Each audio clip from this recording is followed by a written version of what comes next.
When people plead guilty or when they're found guilty, the court doesn't immediately sentence them. They order what's called a pre-sentence investigation report.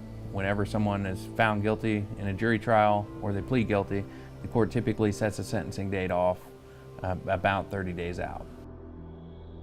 Somebody from the probation department goes and does an interview with the defendant, and they go through their substance abuse history, they go through their criminal history, they ask them about what happened in the case. They get those things together. The purpose of the pre-sentence investigation is so that the judge has information on the case and information on the incident and information on the person that's pleading guilty. And that helps the judge to determine what sentence to give. The legislature sets out a range of sentences for each crime.